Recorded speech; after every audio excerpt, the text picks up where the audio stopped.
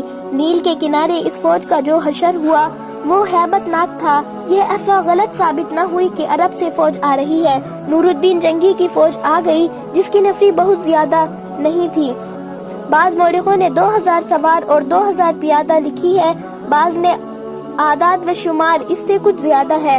تاہم یہ سلطان صلاح الدین ایوبی کو سہارا مل گیا اور اس نے فوراً اس کمک کی قیادت سنبھال لی۔ اس کیفیت میں جبکہ سوڈانیوں کا 50,000 لشکر سلطان صلاح الدین ایوبی کے آگے کے فندے میں اور ادھر صحرا میں شب خون کی وجہ سے بد نظمی کا شکار ہو گیا تھا، یہ تھوڑی سی کمک بھی کافی تھی۔ سلطان صلاح الدین ایوبی اس کمک سے اور اپنی فوج سے سوڈانیوں کا قتل عام کر سکتا تھا، لیکن اس نے ڈپلومیسی سے کام لیا۔ سوڈانی کمان کے کمانڈروں کو پکڑا اور انہیں ذہن نشین کرا دیا کہ ان کے لیے تباہی کے سوا کچھ نہیں رہا، لیکن وہ انہیں تباہ نہیں کرے گا۔ کمانڈروں نے اپنا حشر دیکھ لیا تھا، وہ اب سلطان صلاح الدین ایوبی کے عتاب اور سزا سے خوف زدہ تھے، لیکن سلطان صلاح الدین ایوبی نے انہیں بخش دیا اور سزا دینے کے بجائے سوڈانیوں کی بچی کھچی فوج کو سپاہیوں کے کاشتکار میں بدل دیا، انہیں زمینیں دی اور کھیتی باڑی میں انہیں سرکاری طور پر مدد دی، اور پھر انہیں یہ اجازت بھی دی کہ ان میں سے جو لوگ فوج میں بھرتی ہونا چاہتے ہیں ہو سکتے ہیں۔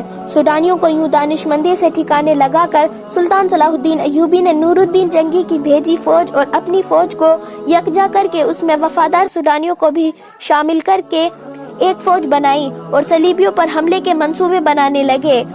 اس نے علی بن سفیان سے کہا کہ وہ اپنے جاسوسوں اور شب خون مارنے والے جان بازوں کے دستے فوراً تیار کرے۔ ادھر صلیبیوں نے بھی جاسوسی اور تخریب کاری کا انتظام مستحکم کرنا شروع کر دیا۔